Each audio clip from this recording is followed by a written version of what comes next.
श्रीराम जय जय राम। साधन चतुष्टय। कोणतीही इमारत बांधित असताना अगोदर तिचा पाया जसा घालावा लागतो त्याप्रमाणे परमार्थ साधण्यासाठी अगोदर साधनांचा पाया घालावा लागतो। शास्त्राने 4 प्रकार साधन सांगितले आहे। प्रथम, नित्यानित्य वस्तू विवेक करावा। अनित्य जो विषय त्याच्या बाबतीत आपण उदास व्हावे आणि नित्य जो भगवंत त्याच्याकडे लक्ष द्यावे। नंतर या जगातल्या किंवा स्वर्गातल्या भोगाची वासना नाहीशी करावी, हे दुसरे साधन होय। आपले मन बाह्य विषयांकडे धाव घेते, तिथून त्याला खेचून आणावे आणि भगवंताकडे लावावे। आपण चूक केली नसता नाही कोणी जाच केला तरी शांतपणे सहन करावे। गुरुच्या सांगण्यावर विश्वास ठेवावा। हर्ष विषाद न मानता संतोषाने राहावे, हे तिसरे साधन होय। शेवटी भगवंताच्या भेटीची किंवा सद्गुरूंच्या भेटीची खरी तळमळ लागावी। ही सर्व साधन सामग्री असेल तरच साधकाला ब्रह्मदर्शन घडेल। ब्रह्मदर्शन होण्यासाठी कडकडीत वैराग्य असावे लागते। पैशाचा लोभ पूर्णपणे गेला पाहिजे। मनामधली कामवासना पूर्णपणे गेली पाहिजे। मोहाला बळी पडता कामा नये। नुसता प्रपंच चांगला करणे हे काही मनुष्य जन्माचे ध्येय नव्हे। जनावरे देखील आपापला प्रपंच करतातच। मनुष्याने भगवंताची उपासना करून त्याची प्राप्ती करून घेतली पाहिजे, तरच प्रपंचातल्या कष्टांचे सार्थक होते। सध्याच्या परिस्थितीमध्ये उपासना करायला नामासारखा सोपा उपाय नाही। खरोखर भगवंताच्या नामामध्ये फार मोठे सामर्थ्य साठविलेले आहे। त्याचे नाम घेऊन जो जगात वावरेल त्याला व्यवहारामध्ये नेहमीच यश येईल असे नाही, परंतु भगवंत त्याची लाज राखील यात शंका नाही। प्रपंचातले यश आणि अपयश या तात्पुरत्या गोष्टी आहेत। भगवंताच्या अनुसंधानाला खरे महत्त्व आहे। रामाच्या इच्छेनेच आपल्याला सुखदुःख भोगावे लागते, पण हे आपल्याला सर्वांच्या शेवटी आठवते, म्हणून सुखदुःख बाधते। म्हणून आपण सुरुवातीपासूनच रामाची इच्छा लक्षात ठेवून वागू, यासाठी त्याच्या नामाची गरज आहे। प्रपंचाची तऱ्हा अशी असते की आज सुख झाले म्हणून जरा बरे वाटले की लगेच उद्या दुःखाचे ताट पुढे वाढून ठेवलेले असते। म्हणून एका डोळ्यात सुखाचे अश्रू तर दुसऱ्या डोळ्यात दुःखाचे अश्रू ठेवून माणसाने प्रपंचात वागावे। प्रत्येक गोष्ट भगवंताच्या इच्छेने जर घडते तर एकीचे सुख आणि दुसरीचे दुःख कामानावे। शहाण्या माणसाने आपले चित्त भगवंताच्या नामात गुंतवून ठेवावे आणि बरा वाईट जसा प्रसंग येईल त्यात सामील होऊन जावे। जो नाम घेईल त्याच्या मागे राम उभा आहे। नाम घेणाऱ्याचे राम कल्याण करतो एवढे माझे सांगणे शेवटपर्यंत विसरू नका। श्रीराम जय जय राम। चैतन्यवाणी। अति प्रेमाने नाम घ्यावे।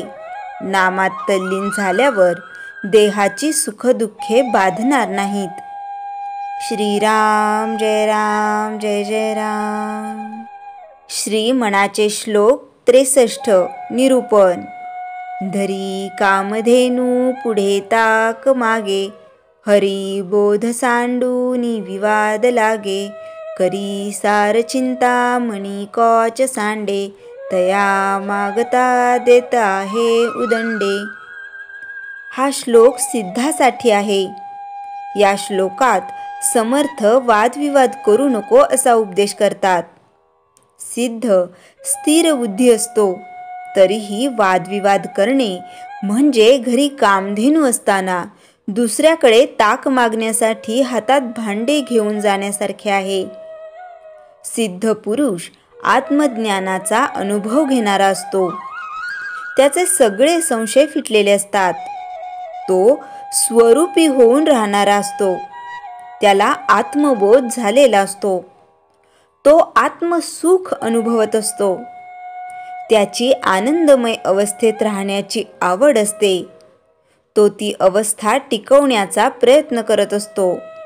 मग समर्थ म्हणतात की अशी आनंदमय स्थिती टिकवून धरणे म्हणजे आनंदमय स्वरूप स्थिती टिकवून धरणे.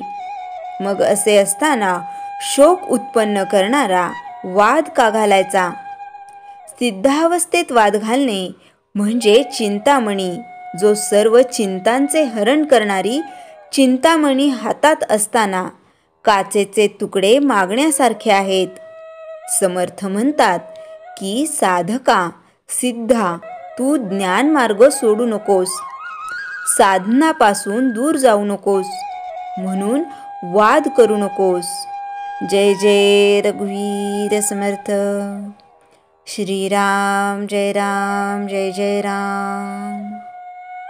हे खऱ्या नामस्मरणाचे फळ आहे. संत आणि सामान्य माणूस दोघंही नामस्मरण करतात, पण त्यामागची भावना, पवित्रता आणि अंतःकरणाची जागरूकता पूर्णतः वेगळी असते.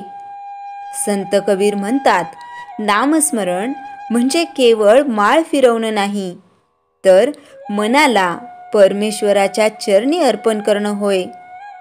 संतांचं नामस्मरण हे त्यांचं अस्तित्व बनलेलं असतं. ते श्वासोश्वासात भगवंताचं स्मरण करतात. त्यांचं मन बाह्य जगात नसून अंतर्मनात असतं. कबीर म्हणतात, राम राम सब को कहे, राम न जाने कोय, जेही रसना राम है, सोही राम को होय. म्हणजेच प्रत्येक जण राम म्हणतो, पण त्यामागे भाव नसेल तर तो फक्त शब्द उरतो. नामात एकरूप होणं म्हणजेच खरा राम. सामान्य व्यक्ती मात्र अनेकदा नाम घेतो, पण केवळ कर्मकांड म्हणून. हातात माळा घेऊन ओठांनी जप करत असतो, पण मन दुसऱ्या गोष्टींमध्ये गुंतलेलं असतं. अशा नामाला संतांनी बाह्य नामस्मरण म्हटलं आहे. कबीर म्हणतात, कंठी माळा पहिरे, मनवा चंचल होय, झुटे माला फेरके, मन फिरावे कोय. म्हणजे आपण गळ्यात माळा घालतो, पण मन सतत चंचल राहिलं तर त्याचा काय उपयोग? साधू नामात मीपणा विसरतो, पण माणूस नामात मी जपत राहतो.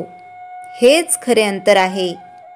एक नामातून अहम विसरतो, दुसरा मी नाम घेतोय हाच अभिमान बाळगतो. नाम घेताना अहंकार शिल्लक राहिला तर ते आत्म्याला शुद्ध करत नाही. म्हणूनच संत सतत सांगतात, जपा नाम विसरा मी, तेव्हाच साक्षात तो भेटतो. संतांचं नाम म्हणजे अनुभव, तर सामान्य माणसाचं नाम म्हणजे प्रयत्न. संत नामस्मरणात इतके एकरूप होतात की त्यांना देहभान राहत नाही. सामान्य माणूस मात्र माळेचे आकडे पूर्ण करून समाधान मानतो. संत तुकाराम म्हणतात, नाम घेतल्याशिवाय नाही पडे उरले तळमळ. हे नामस्मरण अंतःकरणातून आलेलं असावं लागतं. आजच्या काळात अनेक जण नाम घेतात, पण त्यात स्थिरता, श्रद्धा आणि समर्पण कमी पडतं. नामातली गोडी, गाभा आणि तल्लीनता हरवलेली दिसते. लोक फक्त आवाजात नाव घेतात, पण अंतर्मन मात्र व्यस्त असतं. हेच संत कबीर सतत अधोरेखित करतात की नाम घेताना तो शब्द नसून साधना असावी. म्हणूनच संत कबीर, नामदेव, तुकाराम सगळे एकच सांगतात, नाम घ्या पण मीपणा सोडून. जेव्हा नाम श्वासोश्वासात मिसळतं तेव्हाच त्याचं सोनं होतं. जप करत जा, नाम गात जा, सोनं होतंय हळूहळू, माती गाळत जा. ही ओळ केवळ कविता नाही, तर ती साधनेसाठीचा खरा मार्ग आहे. शेवटी एकच, नामच स्मरण हे मनापासून एकाग्रतेने आणि नम्रतेने केलं तरच त्याचं फळ मिळतं. उगाचच माळा फिरवून, संख्या मोजून आणि गर्वाने नाम घेतल्याने काही साधत नाही. आत्म्याचं खऱ्या अर्थाने शुद्ध होणं हेच खऱ्या नामस्मरणाचं फळ आहे आणि ते साधू अनुभवतो. सामान्य माणूस फक्त प्रयत्न करतो. श्रीराम जय राम जय जय राम. जयाच्या जनी जन्मनामार्थ झाला, जयाने सदा वासनामात केला.